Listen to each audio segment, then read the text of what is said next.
നമ്മുടെ രക്ഷകനും വീണ്ടെടുപ്പുകാരനുമായ യേശു കർത്താവിൻ്റെ അതിപരിശുദ്ധ നാമം വാഴ്ത്തപ്പെടുമാറാകട്ടെ. കർത്താവിൻ്റെ ക്രൂശാരോഹണത്തെ ഓർക്കുകയും അവൻ നമ്മെ വീണ്ടെടുക്കുവാനായി അനുഭവിച്ച ത്യാഗത്തെ ഓർക്കുകയും ചെയ്യുന്ന സമയങ്ങളാണ് ഈ നോമ്പ് ദിനങ്ങൾ. വെണ്മയുള്ള ശുദ്ധമായ ജീവിതത്തിൻ്റെ അനുഭവങ്ങളിലേക്ക് പ്രവേശിക്കുവാൻ തക്കവണ്ണം നമ്മെ രൂപാന്തരപ്പെടുത്തുവാൻ ഈ നാളുകളിൽ ദൈവിക ഇടപെടലുകൾ നമ്മിലുണ്ടാവട്ടെ. ഇന്നത്തെ നമ്മുടെ ചിന്തയ്ക്ക് ആധാരമായി തിരഞ്ഞെടുത്തിരിക്കുന്ന വേദഭാഗം പുറപ്പാട് പുസ്തകം 34-ാം അധ്യായം 1 മുതൽ 14 വരെയുള്ള വേദഭാഗമാണ്. അതിൻ്റെ 6-ാം വാക്യം കുറിവാക്യമായി തിരഞ്ഞെടുത്തിരിക്കുന്നു. യഹോവ അവൻ്റെ മുൻപാകെ കടന്നു ഘോഷിച്ചത് എന്തെന്നാൽ, യഹോവയായ ദൈവം കരുണയും കൃപയുമുള്ളവൻ, ദീർഘക്ഷമയും മഹാദയയും വിശ്വസ്തതയുമുള്ളവൻ. സ്ഥിരതയില്ലാത്ത മനുഷ്യരും സ്ഥായിയായ ദൈവവും ഇന്ന് നമ്മൾ നിരന്തരം കേൾക്കുന്ന ഒന്നാണ്. എന്നെ ദേഷ്യം പിടിപ്പിക്കല്ലേ, എപ്പോഴാണ് എൻ്റെ മൂഡ് പോകുന്നതെന്ന് എനിക്ക് തന്നെ അറിയില്ല. മിനിറ്റ് വെച്ച് സ്വഭാവം മാറുന്ന ഇന്നത്തെ മനുഷ്യൻ്റെ വാക്കുകളാണിവ. എന്തെങ്കിലും ഇഷ്ടമില്ലാത്തത് കണ്ടാലോ കേട്ടാലോ മതി നമ്മുടെ എല്ലാം പ്രകൃതി മാറുവാൻ. എന്നാൽ എന്തൊക്കെ വന്നാലും ഏത് നേരത്തും ഏത് കാലത്തും സ്ഥായിയായി നിലകൊള്ളുന്ന ഒരേ ഒരാൾ, അത് ദൈവം മാത്രം.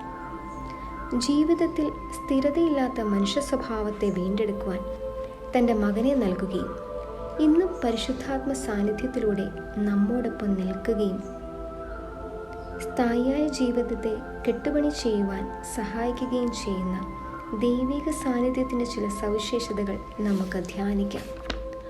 ഒന്നാമതായി, കൂടെ തന്നെ നിൽക്കുന്നവൻ. പുറപ്പാട് പുസ്തകം 33:18 മോശ ദൈവത്തോട് നിന്റെ തേജസ് എനിക്ക് കാണിച്ചു തരണമേ എന്ന് പറയുന്നുണ്ട്. അതിന് ചില മറുപടികൾ ദൈവം അവിടെ നൽകുന്നുമുണ്ട്.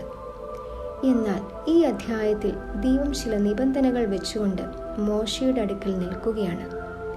ദൈവം നമ്മോടൊപ്പം നിൽക്കണം എങ്കിൽ അതിന് ചില നിബന്ധനകൾ പാലിക്കുവാൻ നാം കടപ്പെട്ടവരാണ്. ഈ നോമ്പുകാലം ദൈവത്തെ കാണാൻ നമുക്ക് ചില നിബന്ധനകൾ പാലിക്കാം. കൂടെ തന്നെ നിൽക്കുന്ന ദൈവത്തെ നമുക്ക് ചേർത്ത് പിടിക്കാം. രണ്ടാമതായി, കരുണയും കൃപയുമുള്ളവൻ.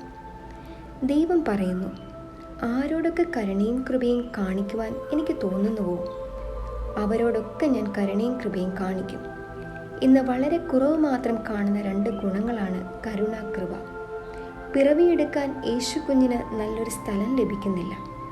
ആരെങ്കിലും അല്പം കരുണയോ കൃപയോ കാണിച്ചിരുന്നു എങ്കിൽ അവന് ജനിക്കുവാനായി നല്ല സാഹചര്യമെങ്കിലും ലഭിക്കുമായിരുന്നു. ദൈവം എപ്പോഴും കരുണയും കൃപയുമുള്ളവൻ. നോമ്പിൻ്റെ നാളുകളിൽ നമ്മുടെ കരുണയോട് ഉള്ള ഇടപെടലും കൃപയോടുള്ള സംസാരവും നഷ്ടപ്പെട്ടിട്ടുണ്ടെങ്കിൽ അത് നമുക്ക് തിരുത്തി കരുണയ്ക്കും കൃപയ്ക്കുമുള്ള അവസരങ്ങൾക്കായി പ്രയോജനപ്പെടുത്താം. മൂന്നാമതായി, ദീർഘക്ഷമയും മഹാദയയും വിശ്വസ്തതയുമുള്ളവൻ. എത്രയെത്ര വീഴ്ചകൾ വന്നിട്ടും തള്ളിപ്പറഞ്ഞിട്ടും പിറുപിറുത്തിട്ടും തൻ്റെ ജനമായ ഇസ്രായേലിന് വേണ്ടി മോശ വീണ്ടും കരയുമ്പോൾ ദീർഘക്ഷമയോടെ ഇടപെടുന്ന ദൈവം, നിന്ദിക്കുന്നവരെ വന്ദിക്കുവാൻ പഠിപ്പിച്ച ദൈവം, പരിഹസിച്ചവരെ ഇവരോട് ക്ഷമിക്കണമേ എന്ന് പ്രാർത്ഥിച്ചു അവരെ ചേർത്ത് നിർത്തിയ ദൈവം, ദയയുടെയും വിശ്വസ്തതയുടെയും എത്രയെത്ര അനുഭവങ്ങൾ, നമ്മുടെ എത്രയെത്ര അകൃത്യങ്ങൾ അവൻ പുറത്തിരിക്കുന്നു. ഈ നോമ്പിൻ്റെ നാളുകൾ നമുക്ക് ദയ കാണിക്കാം, വിശ്വസ്തരാകാം.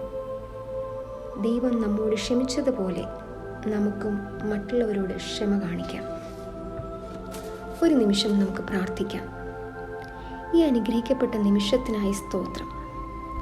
യേശു കർത്താവിനെ ഹൃദയത്തിൽ സ്വീകരിച്ച് ദൈവകൃപയുടെ തണലിൽ ജീവിപ്പാൻ പ്രവർത്തിപ്പാനും അവിടുന്ന് ഞങ്ങളെ സഹായിക്കണമേ, ശക്തീകരിക്കുകയും ചെയ്യണമേ. ആമേൻ.